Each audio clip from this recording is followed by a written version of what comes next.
All right, good evening, parents, guardians, and invited guests. Due to recent seismic events, we would like to inform you of the following safety procedures before we proceed. If minor tremors occur, as they have throughout the week, we will remain in the building and monitor their frequency. If they persist or the fire alarm is sounded, or if there is an earthquake during the event, we kindly ask that you keep calm as best you can and exit in an orderly fashion out the front exit. Our designated meeting location is in the grassy area outside the front doors. At that time, administration will make a decision to either continue or evacuate campus. Mahalo for your compliance and cooperation this evening. And now, on with the show. So welcome, everyone, to our inaugural Ala Oiwi Student Lecture Series, which tonight showcases the talents of the class of 2020. At this time, please help me in acknowledging their preparation, presence, and courage with a round of applause.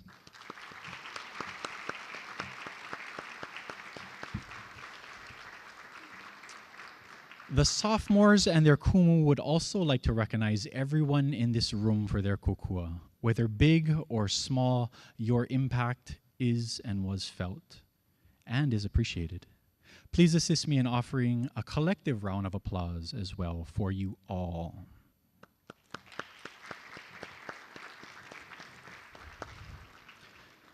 So with your support, we envision this as the first of many lecture series which highlight and focus on student voice. It provides an authentic academic forum for our haumana to speak outside a formal classroom setting about their learning, ideas, and thoughts on issues and topics that they are immersed in and which are important to them and their local and global communities. Through poetry, prose, and performance, they will share their mana'o on Oiwi topics in 2 acts. During the first hour, Ms. Kabatu's students will impart their findings on Oiwi leadership and identity. And after intermission, Ms. Kano's students will provide us perspectives on Oiwi genius. A note and forewarning: be prepared. You may learn something. Some presentations will teach, some will inform. Some will resonate with the core of your being, while others will challenge tightly held beliefs. This is the intent, that you feel something, that you give an ear to student voice, that you leave tonight with thoughts that linger in the corner of dreams or manifest themselves through immediate action. Leadership, identity, and genius in a contemporary context. The realization that the vision is often convex, offering more complex sight than what is navigated on the surface. So join us in a deep dive to find purpose in what our youth see. Travel on this path with them tonight, ladies and gentlemen, as we present Ala Oiwi.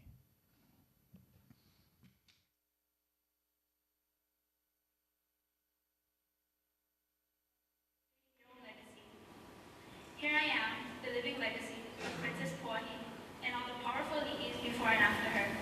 Puahi dreamt of creating a school for Hawaiian boys and girls because she understood the importance of education. She knew that the world was changing, and in order for Hawaii to keep striving, we would have to get the best education that we possibly could. But sadly, she passed before the creation of Kamehameha schools, and she didn't get to see what she had created. She didn't get to witness the amazing opportunities that she had opened up for Hawaii. She planted a seed which bloomed beautifully and even bigger than she ever expected. And I'm a part of that legacy. And I'm already one step closer to catching my dreams while being grounded in my native culture. Now with that being said, who are you? But I bet you would all simply answer your name. But now I know your name, and I don't know who you are. If I were to ask again, to ask for a characteristic that distinguishes you and I. If you were a boy, you may say that our gender is the biggest difference between us.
In January 17, 1893, Hawaii was illegally taken and turned into the state of America, which is nothing different from the number of times we probably heard this fact.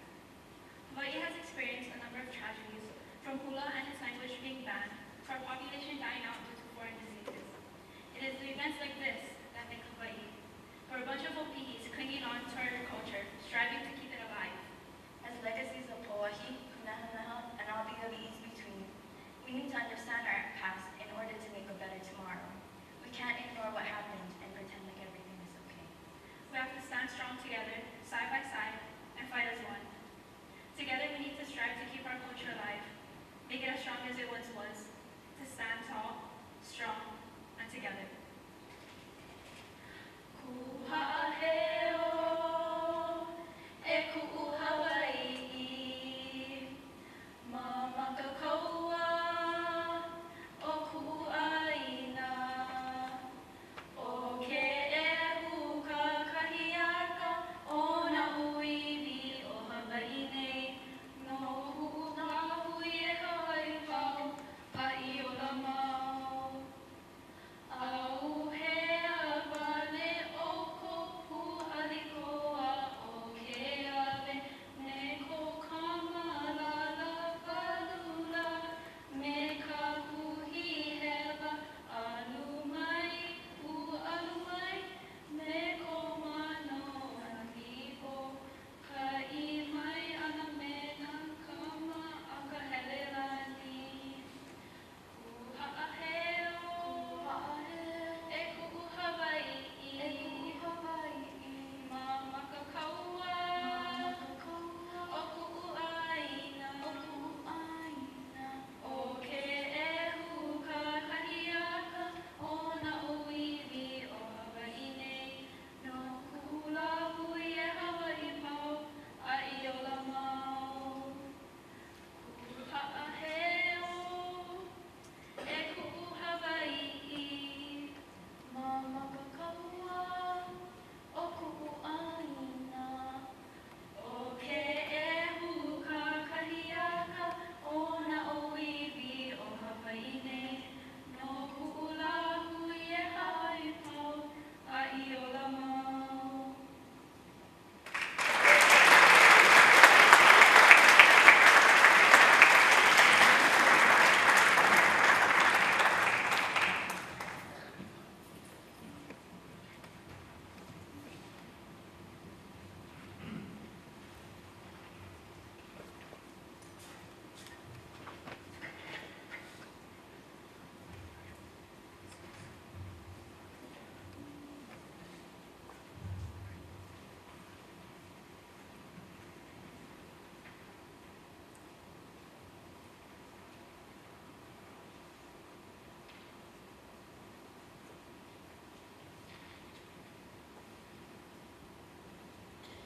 A shift is an awakening. Simply we come to realize that it's just one of us to become a better person and someone who's going to understand their lives for the world. When we think of a shift, it may be shown as a climax, and it's often where we begin to realize that we have to do something good with our lives. We have all experienced one, and it's changed us for the better. The reason I chose Cindy to be my paddling coach and to pull a claim appeal is because she has knowledge and experience throughout her years of leading a club and is one of the people who have taught me the importance of the values that I strive to perpetuate now.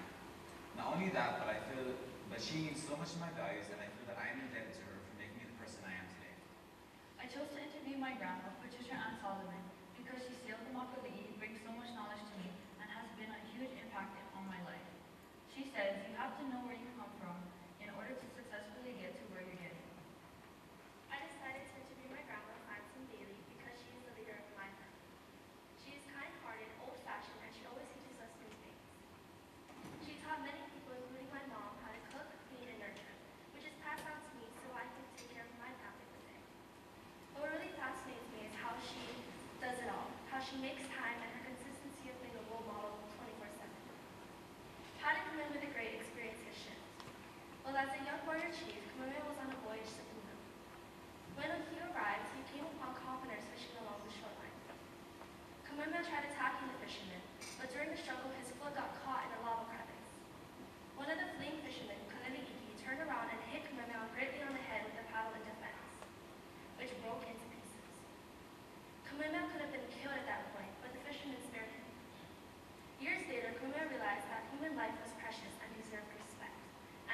wrong to misuse his power. With that, he said, without the small one, the big one would not burn. There are fishermen, not warriors. By right, it is I who should be punished. I am spared my own death to make right this wrong. Blood for blood, life for life. The ways of the wrong are endless. And so, Kekunawai Mamalahoi, the law of the splinter pattern, was declared. This law gave the blind people an era of freedom from violent assault. Not for me, my shift was ended. My shift came with sorrow and grief. 2 years on the 24th of May, she makes, my mother, she died of a heart attack, age of 37. While taken care of at Queen's Medical Center, she was the #1 priority. She was a fighter and laid in peace with families surrounding her, rooting for her. But we knew she couldn't make it. There was no other option. We had to pull the plug and say our goodbyes. My biggest shift in life, making me who I am today, was from her. Without her, I had to face many challenges on my own. Biggest one was to explain to my younger sisters every day of what had happened to Mom, age of 67. I had to become independent and contribute to my family so we could get used to things and continue with our lives. I now live in happiness and do everything for my mom, striving to make her proud, age of 15. We are products of our ancestors. We are products of what came before us. Values come from yourself. A lot of the time they come from other people, and most of the time they come from experiences. Our values change through experiences. The more experiences we go through, the more our values change, and the more it shapes us into who we are. Values make up a person, a personality, and character. Everyone is made with some sort of Hawaiian values. I feel like Thomas Ka'ulukupui, a Kamehameha School's graduate who served as a trial judge, explains Hawaiian values and leadership the best in his article on leadership. See, some Hawaiian values are more associated with Hina or female energy, while others are associated with Ku or male energy. Hina being the more feminine values like aloha, pono, ma'alama, or ha'aha'a, and Ku being the more masculine values like koa, ikaika, hanohano, or pupa'a. Leadership is so much more deep when defined with Hawaiian values. These values are what go hand in hand with Hawaiian leadership, and I believe that there should be a balance of both Hina and Ku values to make an amazing leader. Learning about these two areas of Hawaiian values was a part of my shift. I strive to have a balance of the two and really mold into a great person and an even greater leader. I believe that amazing leaders do the right thing in the right way at the right time. Determining what the right thing and the right way and whether or not is the right time depends on a lot of good judgment through experience. And the best experiences come from bad judgments. Our kupuna, the ones before us, are the beholders of wisdom and truth. Their life experiences, the good and bad stories, can teach us a lot about our own life. We learn best from our own failures and the failures of others. Although leaders have success, they have experienced many failures. Those failures are what teaches us to do the right things in the right way at the right time. Now, using what I brought out today, how will you become a better you? I want to ask you all a question. Raise your hand if you know whose legacy you're perpetuating. Some might be your parents, grandparents, a distant relative or historical figure, or maybe even your own. I think we should all at least say we're living out Pauli's legacy, because Kamehameha Schools is her legacy. As we all know, Pauli wished for the people of Hawaii to be able to improve their capability and well-being by teaching the students about being good and industrious men and women. In order to do that, we need to know about our past as people of Hawaii and how we displayed the values of being good and industrious. Once we know and understand our past and ancestors, only then can we begin to look towards the future. For me, my past and ancestry is all about paddling. See, paddling is part of our culture as Hawaiians. We use canoes to fish, travel, and other activities. Not just that, but the Hawaiians of old would host canoe races as well. Paddling is a huge part of our culture and is a momentous part of my life, which is where I experienced my shift. When I look back into my past and ancestry, my grandparents and uncles were paddlers, and not just that, but great paddlers along with other seafaring men and women.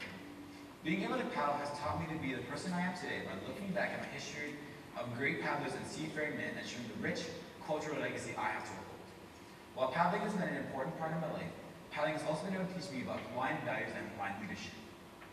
Hawaiian leadership had been a foreign concept to me until I began to paddle. But as I did, I began to understand what it meant to lead with Hawaiian. That what just means from Thomas Kulukukui meant to me to lead by example with respect and care for your crew, canoe, club, and history. Sound familiar?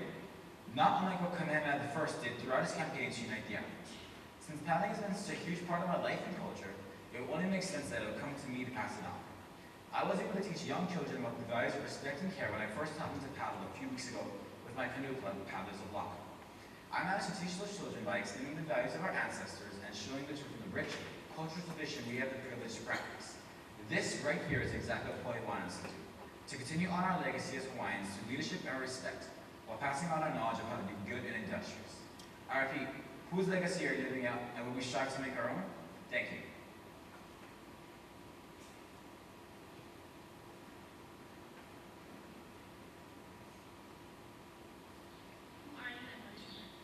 Who are you and what is your purpose? Who are you and what is your purpose? Who are you and what is your purpose? Who are you and what is your purpose? Who are you and what is your purpose? My name is Chanel Sweeto, and my purpose in life is to be the best person that I can by helping others.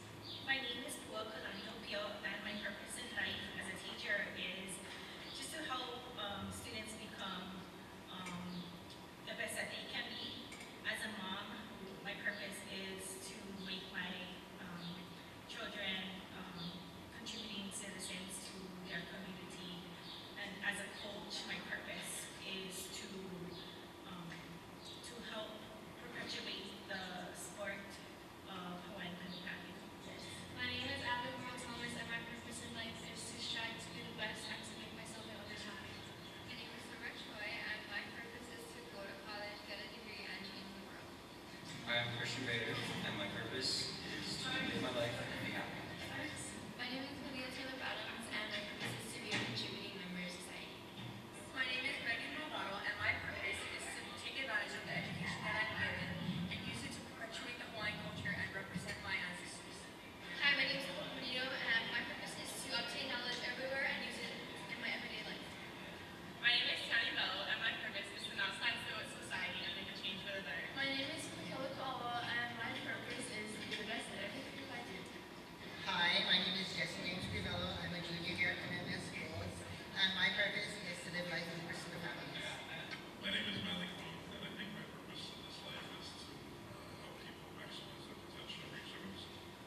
My name is Lila Rosario, and my purpose is to inspire the young kids of the future to perform at their best of their ability. Aloha, my name is Philip Connis. My purpose in life is to affect young people's lives so that they become positive role models or positive contributors in their community.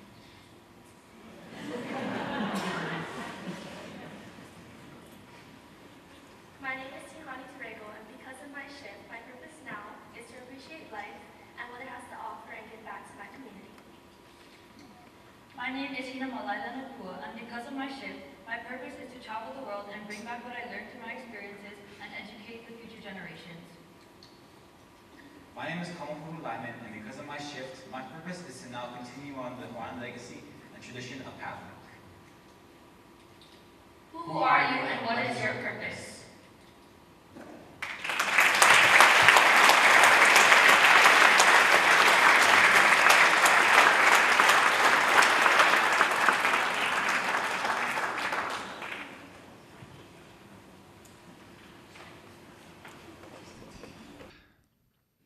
We'll now proceed with the second half of our program with ideas that fill spaces between us.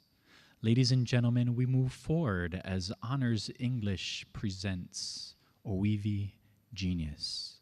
Here to provide an overview is the incomparable, ingenious, innovative Kumu Lane Richards.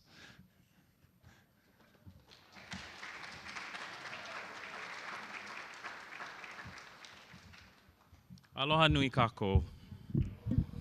I just wanted to fill in a little bit of context because people say that's my thing, and it probably is.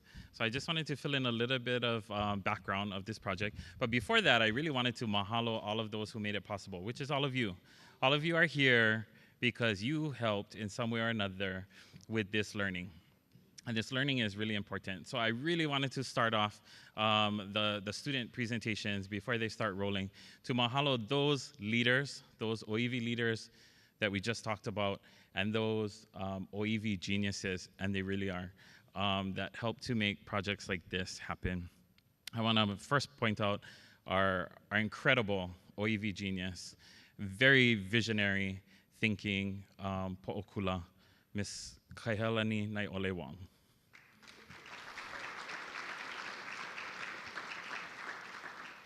And of course, this would not be possible without our incomparable, incredibly genius, and you will see because he shows up in several presentations, Dr. Kumu Lehua Vincent.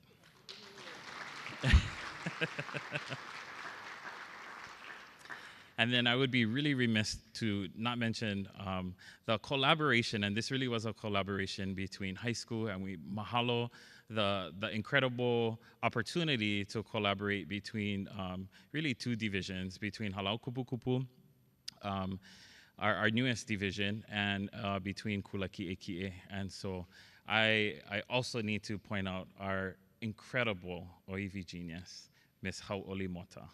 Mahalo nui.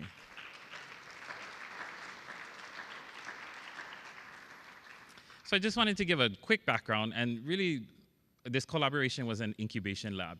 It was a way to try different things, and the kumu that were a part of this project are geniuses themselves, and they have grit. They have the grit, they have the forward thinking, they have the innovation that it takes to try something new. And I really wanted to highlight them because they will easily be buried in these awesome speeches that students give, and they worked hard. They worked hard for this to happen. In particular, for this second half, we worked for 3 quarters on this project, almost a full year, and it took a lot. It took a lot of sacrifice and some compromise with curriculum and moving things around and seeing what was the greatest impact. And so I really want to highlight them, Miss Alana Kabatu and Miss Karine Kano.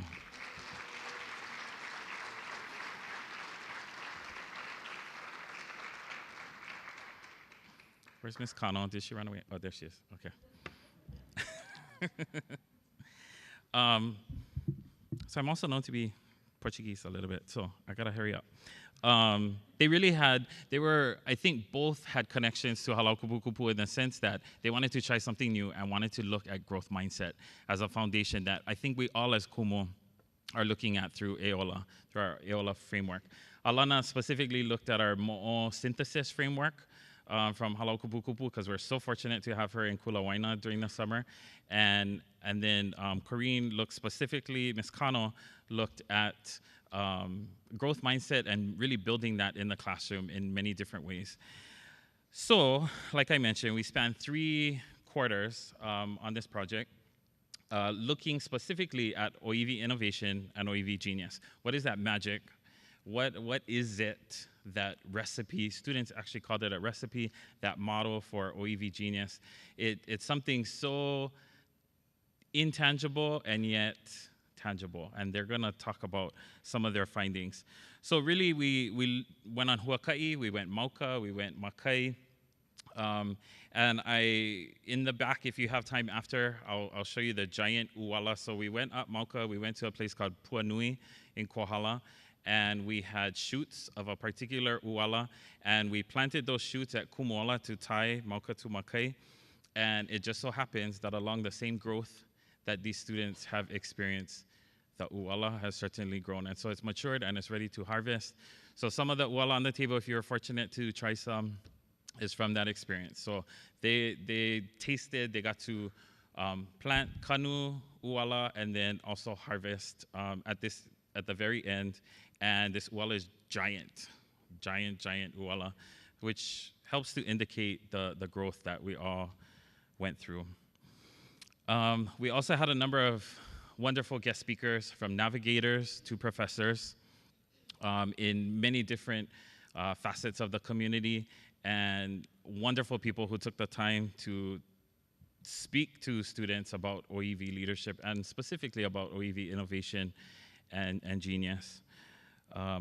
They helped us to create a model for genius. Then students turned around and did some qualitative research. They did some interviews in different aspects that involved the Hawaiian community, sections of the community that they were interested in. So one group will talk about looking at Kilohoku and Imiloa, and another will talk about fashion and how Oiwi genius shows up in all of those aspects. We also asked them to apply it to a global setting, and that was not easy to do, and you'll see indication of that as well. Preparing for this presentation was also really big, to do a good job at Ha'io'olelo. And so without further ado, I wanted to mention one more thing. I think something that's profound for our kumu to always see that is really powerful, and it's in the details sometimes, and you might not easily notice it, but watch the pronouns, because we started to move from the beginning with they, them, the Hawaiians, the people, almost indicating that they died when Cook arrived, to we, us, our, kupuna. That's powerful. Mahalo nui.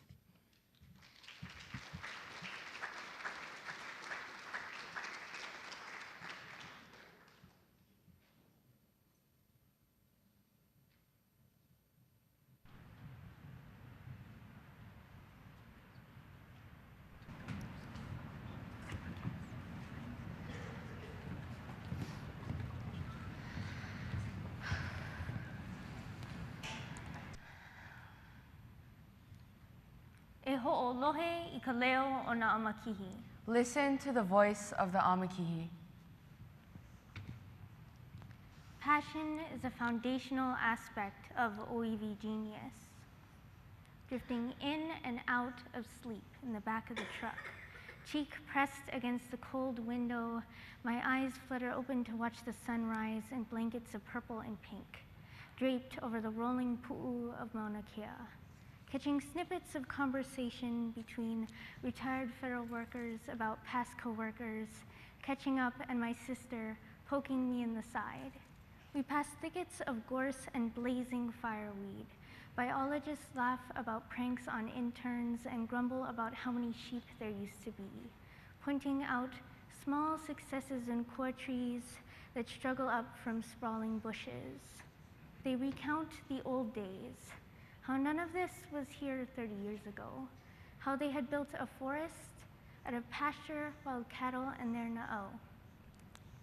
This is my third most favorite part of traveling to Hakalo Forest, to be surrounded with the people who love it, the people who loved it so much that they held onto the aina even when there were no native plants and silence wrapped around it. Passion is the foundation for Oiwi genius. I found my passion when playing water polo, not just because of the game, but with the people whom I made connections with. After the many games and practices, these connections began to grow, and as I grew as an individual on the team, the others grew around me.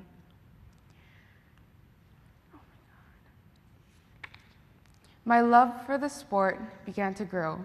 And when I was chosen to go to Oahu, there we were able to play many teams, but the most important one was playing against Punahou, because they have consecutively won the state championships for 11 years in a row.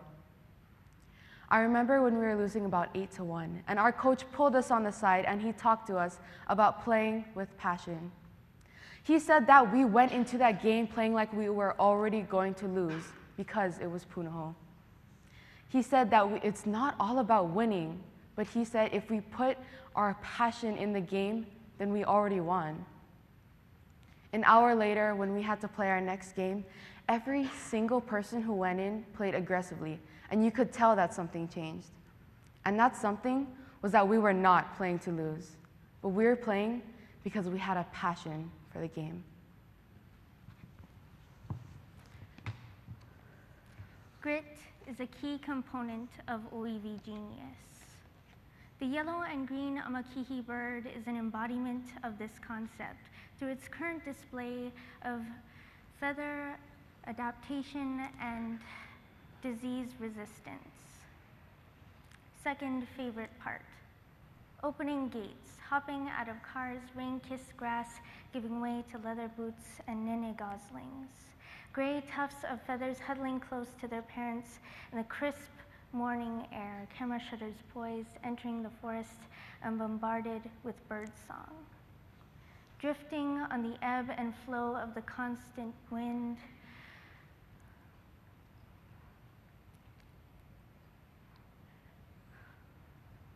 Apapane feathers emit a unique cadence, and O'Ma'u hop from shadow to shadow, cast between gigantic uluhe ferns.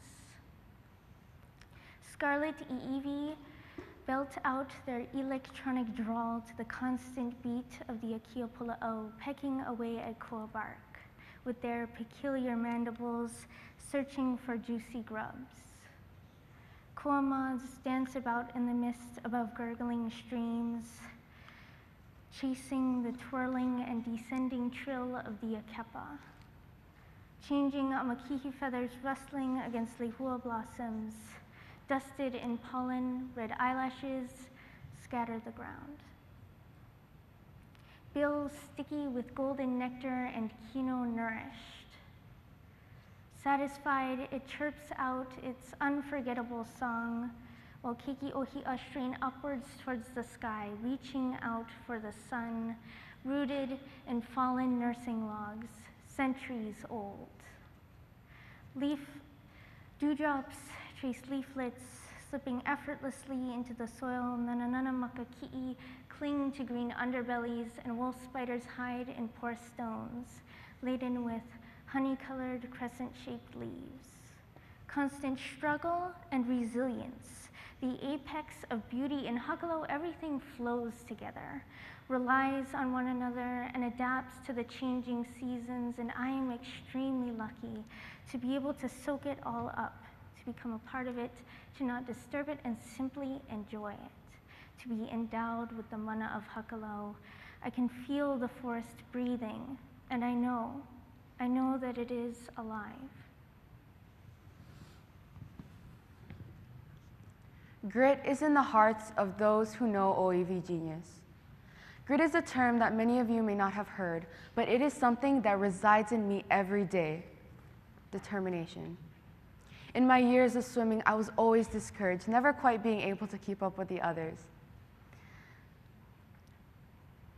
There were so many times where I just wanted to quit and give up, but that perseverance in my na'au told me to never quit. After long practices, I would lift myself out of the pool heavy-hearted, knowing that I skipped about half the workouts just because I couldn't keep up. I remember talking to my coach one day, and he said to me, "If you are going to die, die with a smile on your face." I took this into consideration, and you know what I did? I threw myself into that next workout. And you know, it felt good to get out of that same mentality of constantly wanting to give up.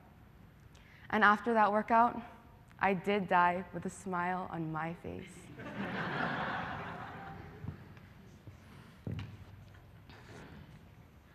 Like those that have passed this responsibility to me with blistered hands, I add to the mo'oku o ho of Hakalo, one tree, one life at a time.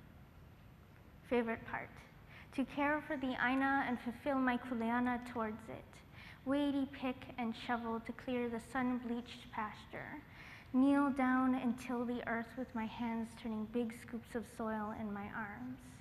Remove fleshy roots from plastic pots and fold saplings into the earth.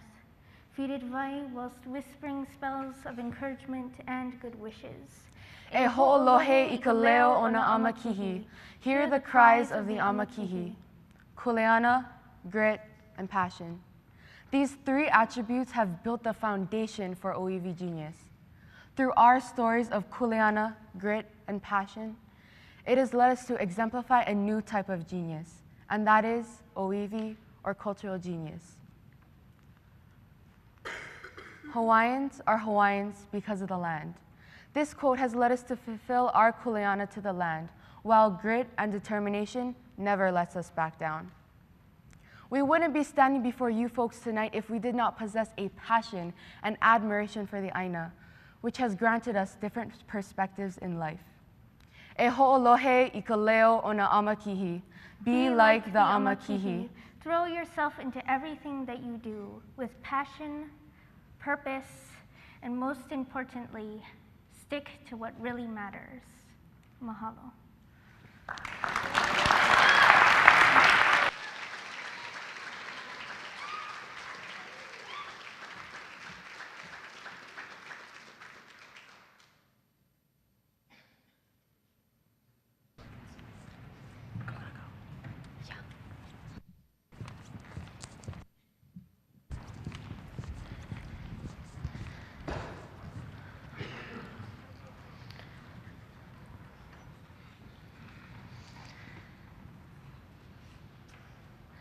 Koko, the blood that runs through each of us. Koko, should it define who I am and what I do? It gives me certain opportunities, but should it? Should it define how I use, understand, and identify the term Oiwi genius? Koko, a word that seems so simple, but has the power to define, when the best question is, should it? The word Oiwi means native in Hawaiian. At the root of the word Oiwi is the word iwi, meaning bone. Koko is the blood that flows through each of us. But is koko the thing that defines what our iwi, our bones, are capable of? Oiwi genius is a phrase that has a Hawaiian word in it and would therefore be considered, by some people, a status attainable by only native Hawaiians. Growing up, I was one of these people who believed that in order to be something that had a Hawaiian word in it, you had to have the Hawaiian blood. When I was younger, I was the Catholic geek, not the Hawaiian geek. I knew the Nicene Creed, which is this long prayer that has a lot of hard words in it, word for word, and I was so proud of the fact that every week I would ace my religion tests. In elementary and middle school, if you asked me what Oiwi genius was, I wouldn't be able to tell you, and I would also tell you that it was something I would never be. Today, I would still say that I may not be Oiwi genius, but I can tell you what makes someone Oiwi genius. And I can tell you that being Hawaiian is not part of the criteria. When you look at the concept of Oiwi genius, there is a concept that refers to having knowledge and respect for a culture rather than the blood of a culture. Culturally based farming is a great example of this. Culturally based farming requires trust, respect, and understanding. Those three things, trust, respect, and understanding, all require respect and knowledge for a culture rather than anything else. I interviewed my uncle, Mr. Earl Kaiwi Jr., to learn about this side of Oiwi genius. My uncle talked about being raised in Hana and being raised in the mindset of having the utmost respect for the land and never taking more than he needed. Today, my uncle uses his knowledge and his beliefs to work with the land in Kea'au known as Ha'ena. He is able to constantly adjust and readjust with his foundation of culture and able to find ways to keep Ha'ena healthy and beautiful. He is able to adapt to his surroundings, and he is able to find ways to keep native species, invasive species, out of native plants and animals. My group understands and respects and acknowledges the fact that in the Hawaiian culture, koko does have lots of power. It has lots of mana. But in terms of Oiwi genius, we have seen that koko does not define when someone is a Oiwi genius. When you look at my uncle, it is not his Hawaiian blood that allows him to do all these wonderful things for Ha'ena. It is his passion, his dedication, his trust, and his knowledge that allows him to be Oiwi genius. Take a look beyond the lines. See the different cultures, far and wide. See the different colors, different shapes. Yet see, no matter where you look, different colors, each carried with pride. Look closer. Remove the boundaries, and you will see Oiwi genius beyond the lines. Indigenous moon calendars are Oiwi genius. I was first introduced to the moon calendar in my 6th grade Hawaiian Studies class. Our assignment was to go home each night, look at the sky, sketch the moon, and use the Hawaiian moon calendar to identify what kind of day it was, whether or not it was a good fishing and farming day, and what the name of the moon phase was. During this time, I had no understanding or connection to the moon calendar. It was just another assignment I did to get a good grade. My group's research on the moon calendar and Oiwi genius revealed to me that indigenous objects mean so much more than that. The Maramataka, the Maori moon calendar, can be identified as Oiwi genius because it fits into the definition my group created. Our definition includes innovation, lasting impact, collaboration, and indigenous connection. Innovation. The Maramataka exemplifies innovation because it is malleable to fit many different situations. Although its original purpose was based on farming and cultivation, it has been taken into classrooms around New Zealand where it is used to dictate which days are best for teaching and learning. These classrooms are helping reintegrate culture in a unique way. Indigenous connection. The Maori use this calendar to sustain themselves. Lasting impact. The lasting impact of this knowledge, created and perfected countless years ago, is that it is still used today by people like Raumakiha. He gave us most of our information on the moon calendar. He was raised with this before he had any access to electronics. Lastly, collaboration. There's collaboration between people and the land. When people use the moon calendar, they keep the land healthy by doing correct activities on the correct days. Collaboration also occurs between people to use the moon calendar correctly and to create it. The people of New Zealand, the people of Hawaii. Two different places, yet both scream Oiwi. Two different types of people, with different koko, but the same Iwi. Two different worlds, yet both hold Oiwi genius inside. Growing up, going to Kamehameha schools comes with an implied connection to culture, as well as a desire to partake in cultural actions and activities. Now, although the knowledge and respect is instilled within me, the connection and passion towards Hawaiian culture lacks. But does this make me less than genius? Is there anything wrong with having a blurred connection to culture? Oiwi genius is a term that can define and describe Hawaiian culture as well as many others throughout the world. Cultures that adapt to their surroundings, collaborate with one another as well as each other, while maintaining their own personal morals and beliefs are cultures that exhibit this genius. Being Hawaiian specifically isn't a critical component. It is more so about the things you do to benefit the population positively with indigenous values intertwined. Now, I'm not the stereotypical Hawaiian, meaning that you won't catch me on the weekends at hula practice or pounding poi with the boys. But that does not take away from or discredit the fact that I too can encompass these values. Values that revolve around the perpetuation and the stability of future generations, as well as the maintenance and sustainability of the non-renewable resources we are exploiting today. Personally, I think my grandpa, Charlie Rose, exemplified and personified these values. With my grandpa being a Hawaiian activist and being very prominent in the Hawaiian community, while still maintaining an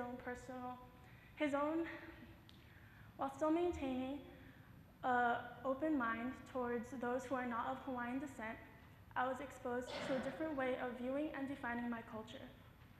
Growing up with this different way of expressing my culture made me realize at a young age that there is no one right or wrong way of being culturally connected, but it is about the ano behind the decisions that you make that makes you connected to your culture. I have met many people throughout my life who don't have an ounce of Hawaiian blood in them, but are still more culturally connected and identify more with the Hawaiian culture than I do, but due to their lack of Hawaiian blood, are still viewed as not being included into the Hawaiian culture.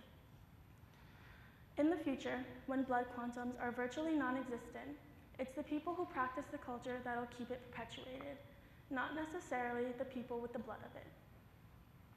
Koko. The blood that flows through each of us. It does not define who we are. It does not define how we use Oiwi genius. Koko. It does not limit. It does not demarcate. It does not say who or what can be Oiwi genius. Koko. It is simply the thing that keeps us alive. There are no limits that keep Oiwi genius inside. Oiwi genius, it lies beyond the lines.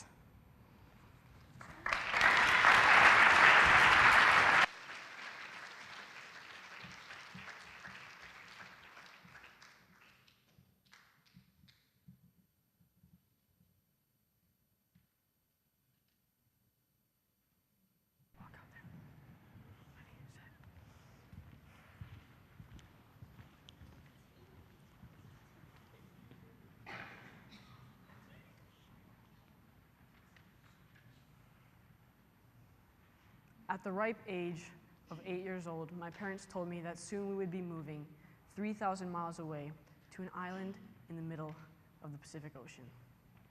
I had lived the majority of my young life in a small town in Utah called Orem. When I heard the news, I was devastated, completely and utterly scared for what was going to happen. Recently, my mother told me a very personal experience of hers from that same time. We had set a date, July 24th. And as that date was getting closer, my mother felt increasing anxiety and worry about our move. She was scared that things might not work out, scared that we might not be accepted. Pretty normal stuff for a move that involves such a giant culture shock. Well, one night my mother had a dream, and she explained it to me as being a fairly simple dream. Not too many things were going on. But in the dream, she was standing on a grassy hill. To her left, the grassy hill melted down into a white, sandy bank.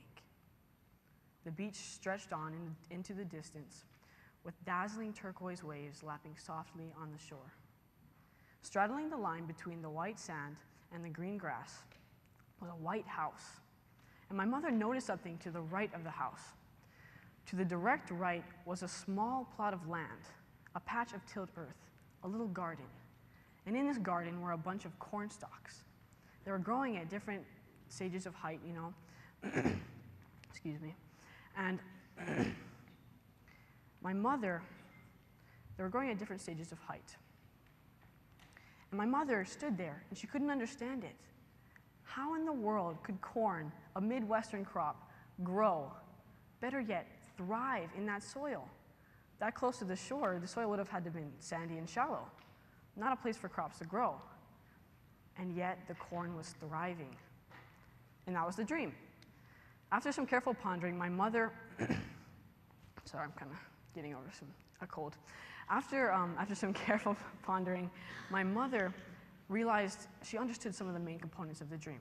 To her, the white sand represented the Hawaii, right? And unbeknownst to my 8-year-old self, my mother had great worries about her children succeeding in a new environment. And so to her, the corn represented us, her children, myself and my 2 little brothers. And the dream suggested peace and calm to her, that her children, being corn stalks, would flourish and thrive in the sandy soil of Hawaii. And it was at this point in her retelling the story to me that my mother started to tear up.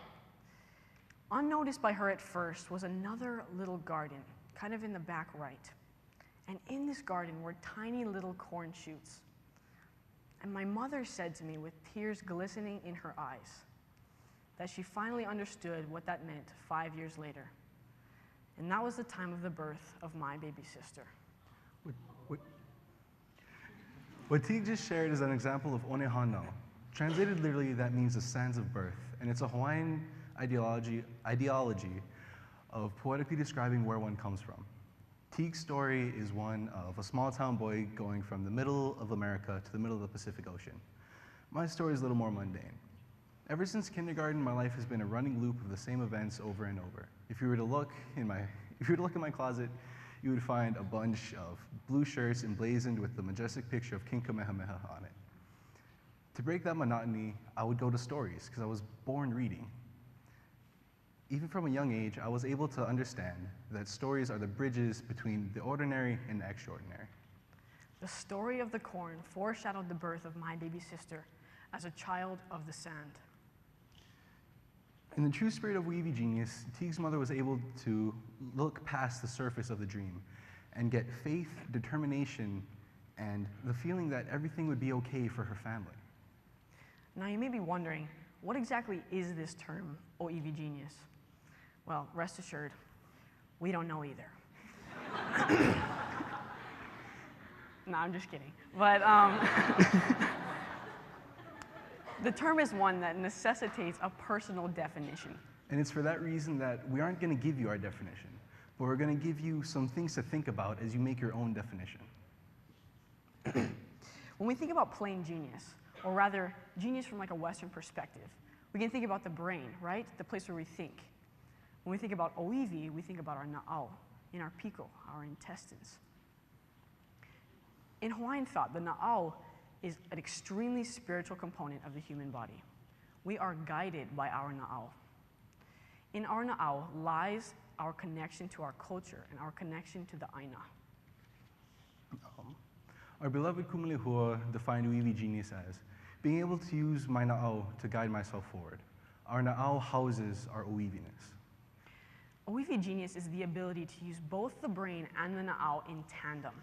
When we can use both of these key components of the human body, our creative power is unleashed.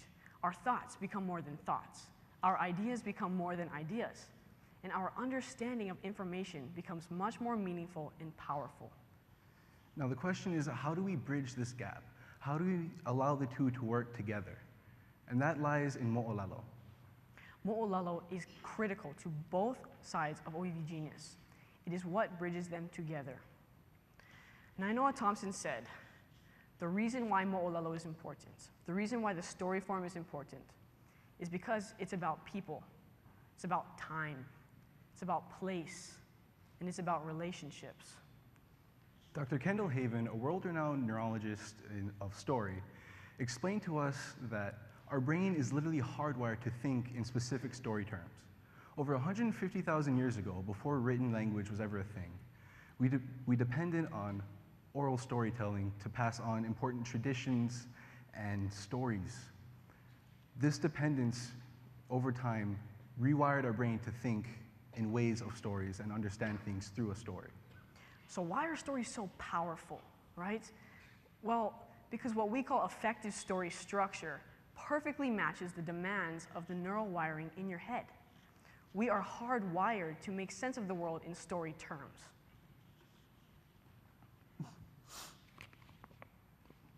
So, when your brain is being constantly bombarded by information, it has to make snap decisions on what to keep and what to throw out so that the world around you makes sense. This falls to the neural story net, and it is what decides what information to keep and what to throw out. Right. This is the process, right? Information goes in through a sensory organ, like your eyes or your ears, and passes to the conscious brain. But before it gets there, we turn it into story form. There's a group of subregions in the lower back part of the brain that light up as this information travels en route to the conscious brain. Dr. Haven and his colleagues have nicknamed these subregions the neural story net. And the neural story net isn't perfect. Sometimes it'll switch information that you're receiving and make sure that the story makes sense to you, even if that's not what's actually happening.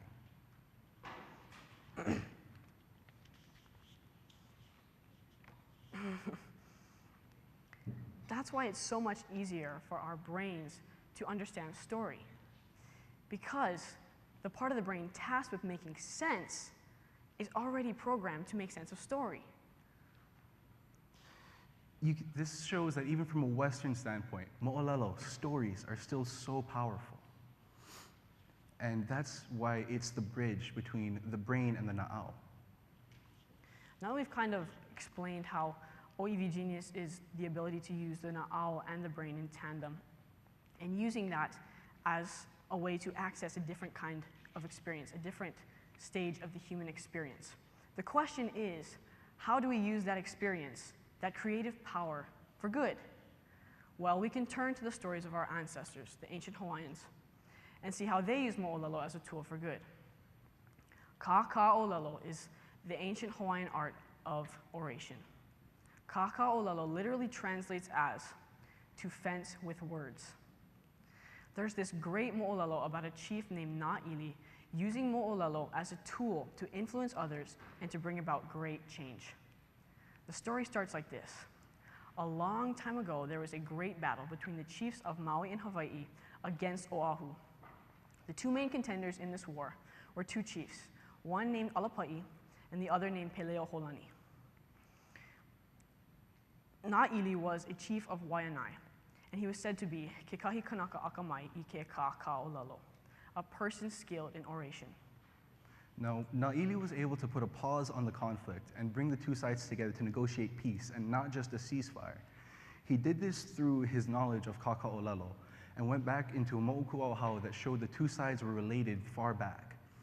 Keoua, one of Alapa'i's allies, was found to have gotten his name from Peleoholani. As shown by Na'ili, mo'olelo can be used as a powerful tool for influence. In this instance, mo'olelo was used to stop a war and to create peace. With mo'olelo, we can do the same. We can use it to inspire others, to influence others, and ultimately to create change. Mai puina, e ola kākou I ngā mo'olelo. Thank you. Mahalo.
Responsibility to our culture and ancestors.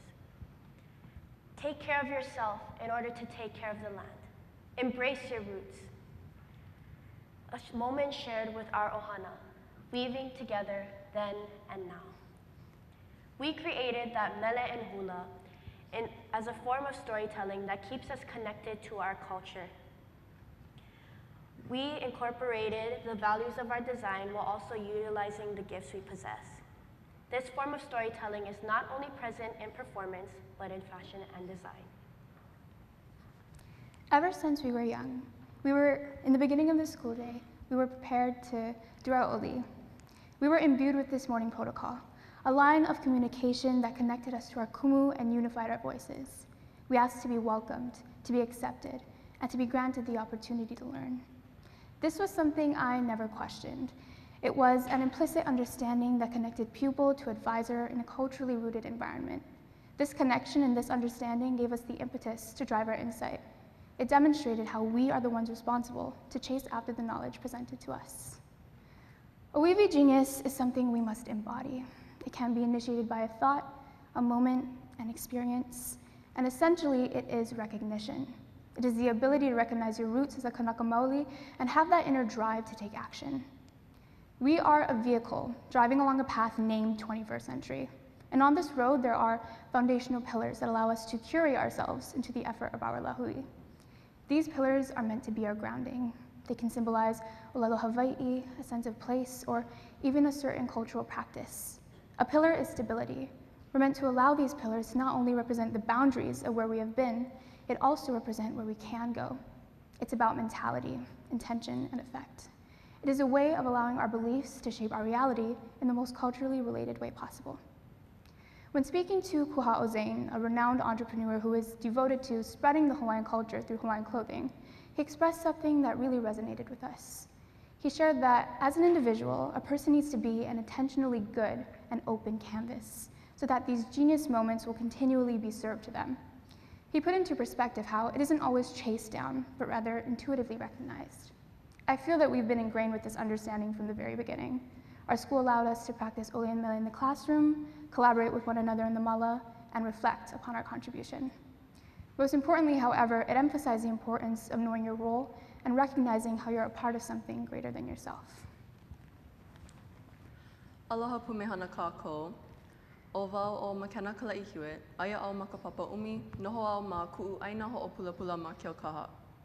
Growing up in Keaukaha, I've always felt this strong sense of belonging to this aina, and I attribute this to the way I was raised. In a community where Hawaiian culture and values are a way of life, and ohana means everything. My mother always tells me how blessed I am to be a keiki o keia aina, and I couldn't agree with her more. A place I can call home, a place that I can build a firm foundation for myself. Keaukaha is also home to many prominent Oiwi geniuses, one of them being Kuha'o Zane. We had the privilege of talking story with Kuha'o about the principles of Oiwi genius, and one of the most important things he shared with us was how important responsibility is. He talked about his kuleana being one of the first kanaka of the second generation in the world of Hawaii fashion design. He said that he's always felt the need to do things for the people that came before him. Mo'olelo that were passed down to him are then manifested throughout his designs, building upon the foundation that was set for him and creating his own. My own foundation was set for me by my tutukane, Thomas Ma'a. He was a Hawaii piha, making my mother second generation, which would make me third. My blood connects me to something bigger than just myself. It connects me to my ohana and my ku'u'one hanau. As Po'e Hawaii, it's our kuleana to recognize these moments of Oiwi genius. And in order to do this, we must ask questions. Questions like, how does what I'm doing give back? How does it benefit the aina? How does it benefit my lahui? As Po'e Hawaii, it's also our kuleana to take a stand and make a difference for our ohana, our community, and ultimately the lahui. This task is not a light one, but nobody said it would be easy. When times get tough, I like to turn to this quote from our beloved founder, Keali'i Bernice Poahi Paki Bishop. She says, "I ka wā, e hiki mai ai, e mana'o ana oi, ua papahu ia oi I ka hope, mai ai I keia ano hana, e kupa'a ma kou kahua pono'i, e kukulu na e ana oi I a kahua, e hiki mai ana ka wā pa'akiki, o ke kupa'a ana na o kou e na Oiwi o Hawaii. Hiki no kena I aku, aia ia o kou." Aloha mai kākou. O Kaira Gomes ko'u inoa, noho au I hilo, he umikumaono o umakahiki. In our discovery process, we were enlightened by a remarkable woman named Laisha, the creator of a company called Kumumea. Laisha was diagnosed with breast cancer 4 years ago and has now created the Kumumea project. Compared to other companies who involve an entire lahui in their work, she takes on this kuleana by herself. She has faced many hardships and describes genius as taking a life-changing experience and making it inspirational and healing. She recognizes that we all are faced with struggle every day, and because of this, uses her business as a way to tell her story. Her Oiwi genius is her ability to take life-changing experiences and make something beautiful from it. My father, Jeffrey Gomes, is a master woodworker and entrepreneur who creates beautiful earrings and other koa gifts. As long as I can remember, I've always gone to craft fairs with him to help him sell his products. All of his earrings have a story behind it, so when customers come up to me and say, "Oh, what does this mean?" I have to be able to explain it to them. For instance, these earrings that I'm wearing are called hala, and they represent the root system of the hala tree and the women who are the foundation of every family. Like the music I produce, or with Laisha and her clothing, we're able to stay connected and identify who we are as Hawaiians through the stories and the things we create. Although Oiwi genius is only relevant here, indigenous genius is found throughout the world. Oiwi genius refers to Native Hawaiians, well as indigenous genius refers to natives throughout the world. Like Kumumea, who incorporates the Aina and her family into her designs, another company who involves culture in their work is Indigenous. Based in California, they involve Peruvian designs and culture into their clothing. By following the concepts of fair trade, they're able to not only respect the Aina, but the artisans who create their work and perpetuate their own genius. Where regular genius and Oiwi genius collide, we see the difference between simplification versus betterment. The innovations we see now are intended to simplify our lifestyles, whereas Oiwi genius is meant to share the narrative of our collective identity. By giving a name to our actions, we are able to better identify with what it is that we are doing. It seems that as a society, we are moving forward in technology, yet moving backwards as a species. If Oiwi genius were a person, they'd want us to be prolific. Oiwi genius is not about dominance, it is about kinship. And as Noah Thompson shared with us, it is not measured by what it accumulates. It measures its wealth through giving it all away. Thank you.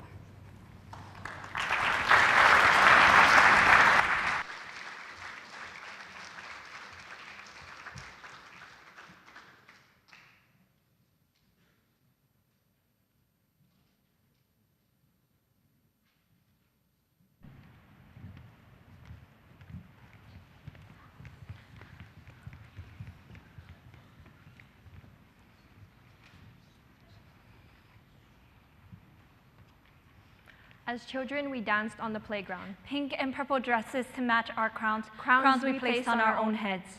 They said it was only make-believe. Called us young and naive. Our princess dreams went on sick leave. A terminating disease. Report cards replaced toys. You need to learn faster, they said, because you are girls and not boys. And when I did what I was told and found what they call success, an A+ was branded on my forehead. Only visible to those who wanted to see. The focus was on my test scores, no longer on me. My intelligence had become a mask that others had built, made of awards. Plaques fit together like puzzle pieces. A puzzle that was not meant to be completed.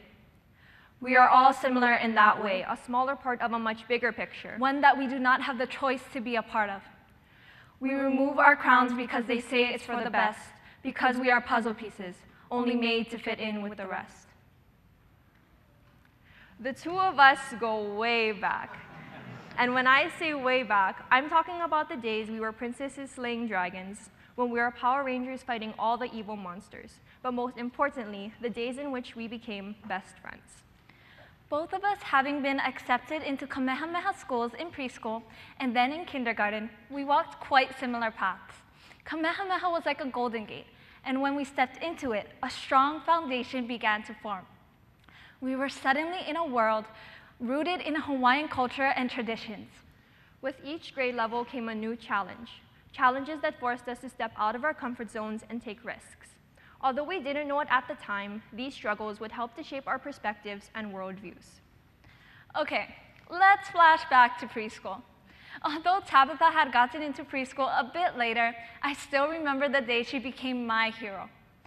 I remember sitting at a table during lunchtime, and a boy sat right next to me. I was okay with him sitting there, but then all of his friends filled the seats surrounding the table, except for one seat on the other side of me. I prayed to God for a friend to sit there. Suddenly, Tabitha walks up to the table and sits in that seat. I couldn't believe my luck. I was so happy that she was there. And that is how it all began. Kamehameha Schools has given us both the opportunity to embrace and live our Hawaiian culture. I remember dancing in Mayday when I was only in kindergarten. At the time, I was focused on the motions and the steps of the dance rather than the meanings behind them. Now that I am older, I am able to look back on traditions such as Mayday and see them as more than a performance, but a way in which the Hawaiian culture lives on. It is through the development of cultural knowledge and education that children are able to walk, or dance hula, down a path of Oiwi genius. Only being in one school, we had adapted to one way of learning and doing things. Though there had been some variety in our classes, majority of the time we were desperate to break out and expand beyond. As we got older, the focus became increasingly on our grades. We worked hard and most times were able to succeed in our academics. However, this resulted in others trying to fit us in a certain box. They would often treat us as if we were robots who could compute answers on the spot, while in actuality, we were trapped in a system where the idea of good grades suffocated us. We wanted to show others that the grades didn't define us, and wished to establish a connection to something more. It was culture that led us to more opportunities. As a child, it was always a dream of mine to visit Japan, so when the opportunity came, I jumped at it. I was fortunate enough to visit Japan not once, but twice in the past few years. There are no words that can describe the unforgettable memories I made with the people I met there. I embraced the Japanese culture as if I had lived there for my entire life, and I consider that to be one of my greatest accomplishments. Not because I got an award for it, or because my report card told me it was something to be proud of, but because it was important to me. On both occasions, I danced hula for the students there. Growing up in Hawaii, I have always been surrounded by hula and mele wherever I went, whether that was in school or in the community. They seemed to be mesmerized by the way the motions of the dance and the song were in sync. I simply thought of hula as something done for special occasions, but it is so much more than that. Through this experience, I was able to learn that sometimes you need to leave a place to really appreciate it in its entirety. I am able to appreciate Hawaii and its culture because of the world perspectives I gained through traveling. With these cultural connections, Oiwi Genius can thrive in my learning. I had always loved traveling to my birthplace, Japan. But the moment I was forced to spend my 8th grade year there, the journey of discovering my culture began. As an infant, Japanese had been my first language. But after spending many years in an English-speaking land, English had replaced it. Japan is a place I have so much love for, but during that year, I suddenly felt like an alien. In a diary entry I had written on my first day of school in Japan, the last line states, "I just wanted to die at the end of the day." I mean, not literally, just so I could get away from it all. There was a disconnect to my culture. I had been born there, now living there, but felt misplaced. My heart pounded every single day, and sometimes it would persist all day. I was uncomfortable in a new setting, but my desire to learn remained strong. My teachers and peers welcomed me with open arms and taught me about the culture and language. By the end of that year, I was able to read and speak Japanese. On top of that, I had established lifelong connections to many. We discovered that regardless of what your cultural background is, the importance of exploration and diversity remain the same, proving that Oiwi Genius can thrive in any environment if given the opportunity to do so. The struggles that we go through at a young age help to shape our perspectives and worldviews for a lifetime. We are pushed out of our comfort zones in order to challenge our structured ways of thinking. Although we may be uncomfortable at times, our cultural connections help to bring peace of mind. These experiences play a big role in shaping who we are, because in the end, we decide who and what we become. With this, we can then define and live Oiwi Genius. Nainoa Thompson is an example of what Oiwi Genius truly is. Through world connections and experiences, he was able to share with us what he values most. He said, "I think that the greatest long-term investment for a healthy world is defined by what we teach our children. We need to have that reconnection more than ever, and investing in young children is best for peace on earth." By taking risks at a young age and connecting to culture, the path to Oiwi Genius becomes clear. Life will bring challenges that we must overcome in order to be successful, but in the end, it is what we put into it that we get out of it. As children, we danced on the playground. Pink and purple dresses to match our crowns, but this time, we do not remove our crowns from our own heads. And when they tell us it is only make-believe, that we are young and naive, that our princess dreams will go on sick leave, with a terminating disease, we stand our ground. Ground that is unbreakable. Because we are so capable. Capable of genius with more meaning than the letter on a report card. We know now that life exists beyond four walls. It exists through the connections we make. It exists because of the risks we take. Life will be told as once upon a time, because happily ever after is our ending. And when they ask about us, we will tell them we are successful. Because we do not fit into the puzzle. Successful because we are Oiwi Genius. Successful because we are the remaining piece. Thank you.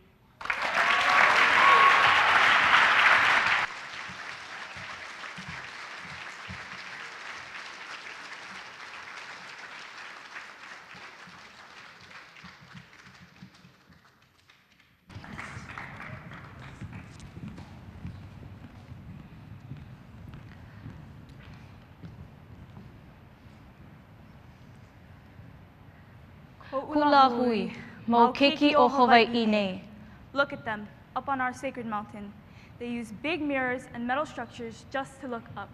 Even back then, they had to use long pipes with glass at the end just to see where they were. But ko'ula hui, we needed none of that. All we needed was the sun, the sky, and the stars. To look, to observe, to adapt to our surroundings. To see what happened and when it did, looking for patterns in the matter of life. Using our bodies for they are our chosen instruments. Nanakamaka ho'olohe ka pepe'au pa'akavaha. Look with the eyes, listen with the ears, shut them off. So follow me, fellow dreamers who dream of the stars, who look to science to know who they are. Using contraptions to make discoveries in the masses, taking those long classes to create those glasses that crosses the bridge, putting mirrors together to make the world seem clearer, because apparently we don't know.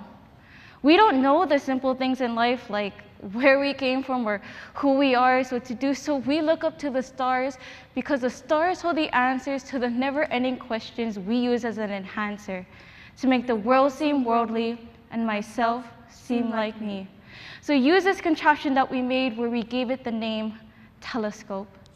To the stars to find the stories untold, where not one but two perspectives unfold. You claim that one side has it all. But stop and look at the sides as a whole. There's not one way to get to the goal. You can use the body and mind to discover the answers the stars hold. It's called creation and innovation, with creation of telescopes with the use of modern day things, with innovation of using the body to navigate life, where the similarity isn't just in the ending, but in the result that it brings. When in their life, my life, and your life, the stars were our lives, a part of our history that defined who we are. In times of old, our lifestyle revolved around the need for stars. Through the moon phases, our ancestors could tell when and what to do. By the constellations that passed overhead, we could tell the changes in season and weather. Whether now the stars are a reminder of a history we know inside or a past not yet forgotten, it is one we cannot afford to lose. For if we forget, who will remember? So if we forget to remember the impact of the stars, we lose a piece of history, our identity of who we are. So come one, come all, for anyone who's searching for a dream, to the place where you can reach the stars, where you find out who you truly are. While others look at astronomy for the privilege, you find it to be something special. Because that special something inside of yourself calls for making a place in this world.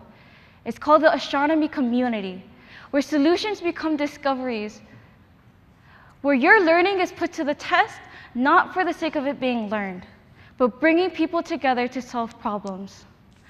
In one, the choice to be with the stars, to learn, to see, is made by the individual that's yet to be. In the other, the responsibility comes with being born, reading the stories in the sky, using the constellations to find new ground. In one, a school teaches people how. In the other, babies and children alike are all expected to know how. Ona hoku no na kiu o kalani. The stars know everything. So don't shy away from the other side, but come together with pride. Like how Imiloa came to be, bringing together two sides of the story. Teaching and outreaching to the people of Hawaii, bridging each side to make the relationship worldwide. Like the sky on a crystal clear night, our culture is wrapped around celestial beings.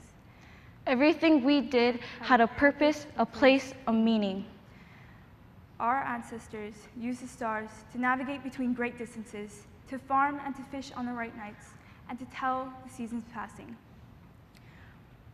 Without the stars, the lives of our ancestors, as well as our own, would have been completely different.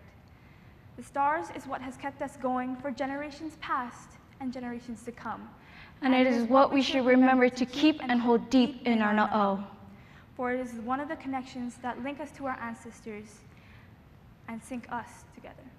And together we can make differences in this world, where those differences become discoveries over the centuries, bringing people together, making the world dream forever, so you don't have to worry about fitting in, because there is a culture where you do fit in. The world holds as many cultures as there are people, and you identify with one. But if you feel that you are alone, go and create a world of your own, like how the scientists came together and named their cultures astronomy, gastronomy, technology, or taxonomy. There is not one way to do this. There is no one saying we can't combine this. Turn that no can into yes, we can. We combined the two and created a new, a contraption that was an adaptation that took action, where we gave it the name Hokule'a. Hokule'a is so much more than just a contraption. She is a creation of old. An innovation of new. Perpetuating our culture and educating our keiki. Connecting us to our past with the technology of the future. Coming together to create something new. Bringing us here today to say that we genius is prevalent in both our Hawaiian culture and the 21st century. Many will say that it doesn't, that only one side can have it all, that only our ancestors were the very embodiment of Oiwi genius. That with the new creation of innovation brings about Oiwi genius. However, it is a matter of perspective. Looking at each side and finding that middle ground.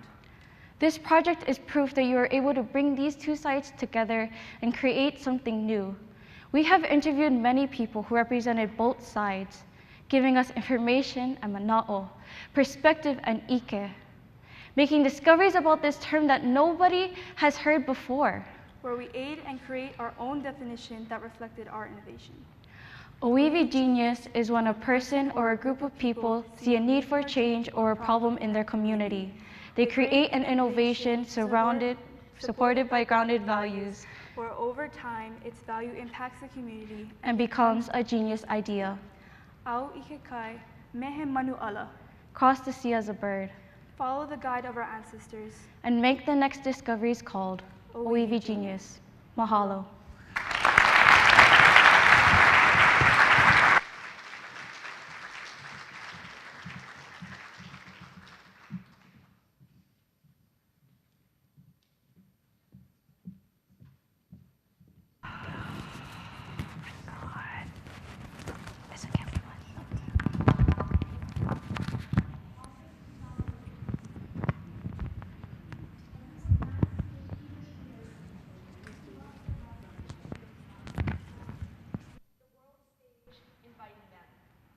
They had been preparing for the past year for the moments that stood so closely ahead. The Hawaiian opera Ha'upu, the masterpiece crafted by Eric Stack and Herb Mahelona, their voice, echoing the idea that their culture has purpose in the world. This year in our Honors English class, we embarked on a journey to define the buzzwords of Oiwi Edge and Oiwi Genius, calling upon the ideas of expert individuals with deeply personal roots in Hawaiian culture. Through our analyzation, we were able to come to the conclusion that Oiwi Genius, this formula that creates it, the one variable that remains the most prevalent is that of a personalized purpose.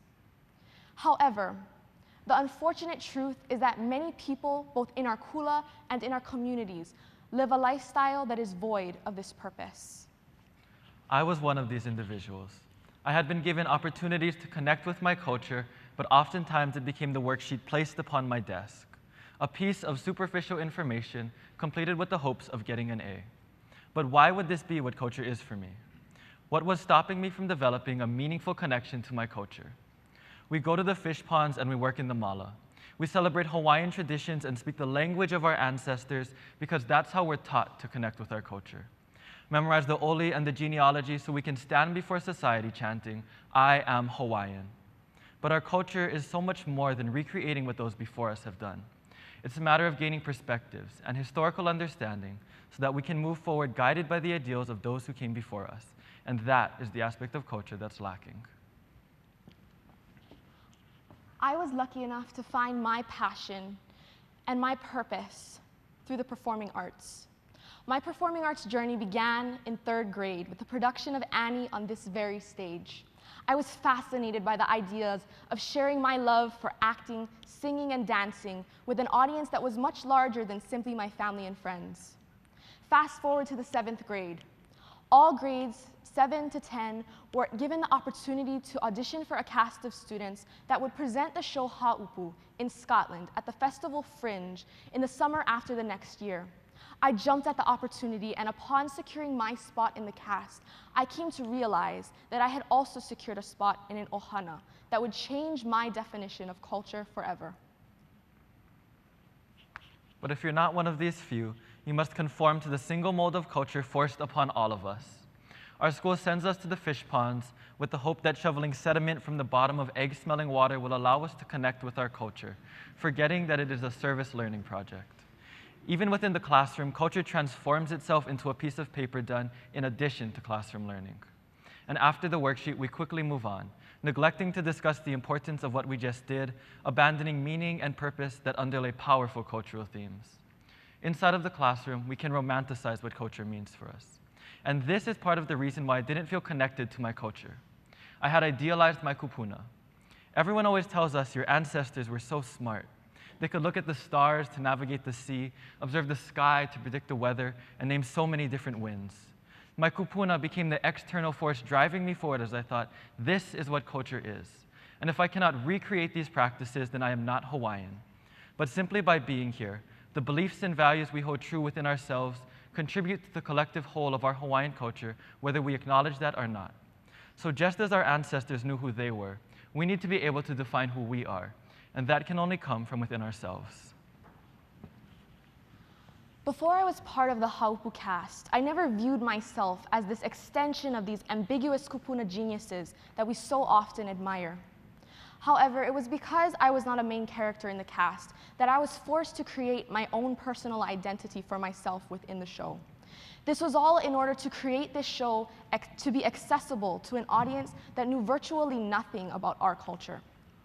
I quickly learned that in order to do this for myself, I had to break this barrier of adulation that I was taught to have for my kupuna.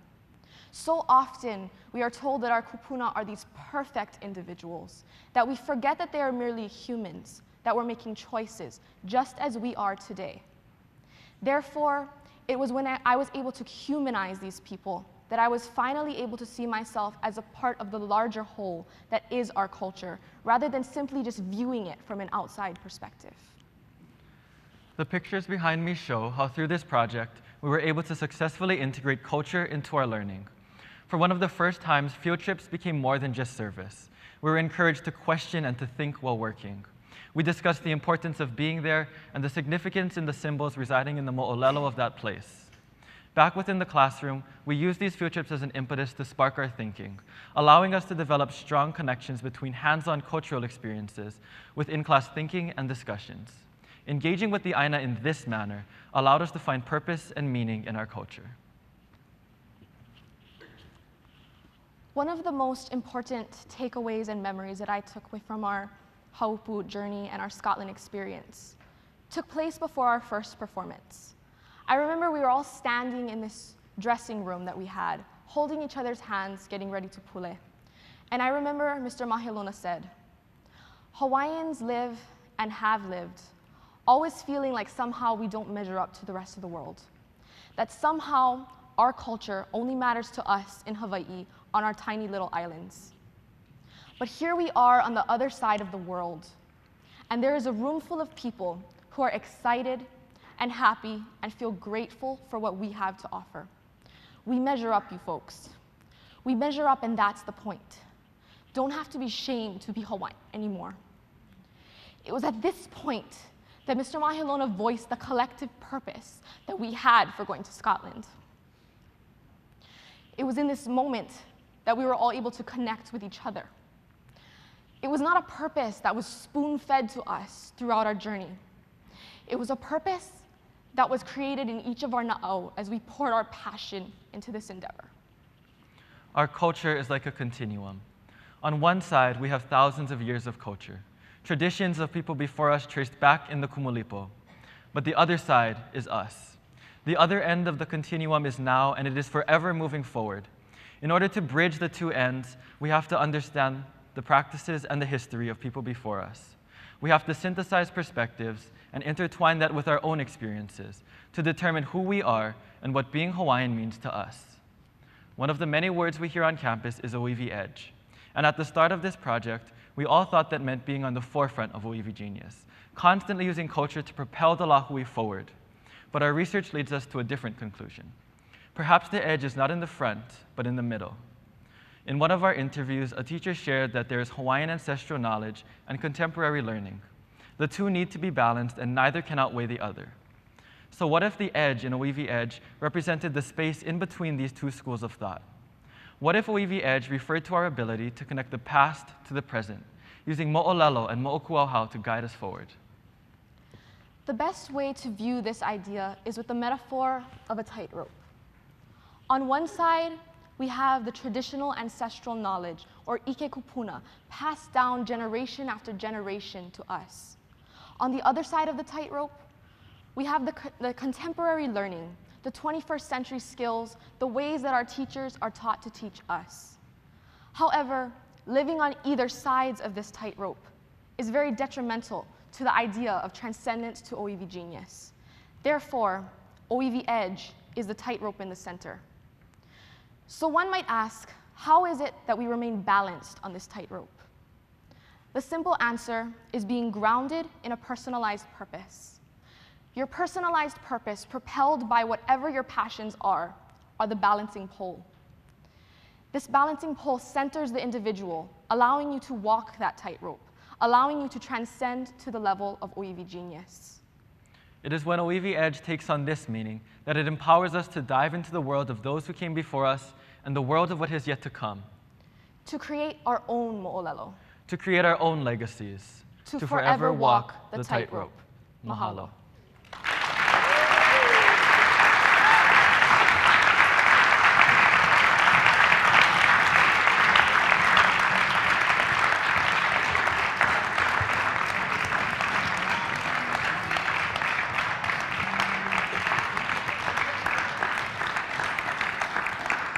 Throughout this project, we have all embarked upon a journey.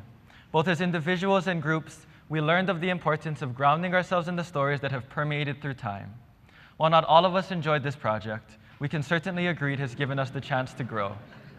As our kumu stepped back, they gave us the power to ideate, to prototype, to innovate, and to create without limits. They challenged us as we challenged ourselves in determining what Oiwi Genius means, why it matters, and furthering the discovery of ourselves. At the start of this project, we all wanted to create change, but very few of us thought it would actually happen. Yet we stand here tonight sharing the stories we have gained throughout the year. So if we have added our own stories to the Hawaiian culture, I urge you all to find how Oiwi Genius matters in your life. No matter what form that may come in, all of us here hold the power of Oiwi Genius within ourselves. It is simply a matter of finding what matters to you and adding your voice to it. For when we are all able to do this, we can forever leave our marks on the Hawaiian culture. We would like to extend a big mahalo to all of you for coming here tonight and listening to us as we share our stories. We hope we have inspired upon each of you the importance of Oiwi Genius as we continue to move forward individually, as a school, and as a community. Thank you all, and good night.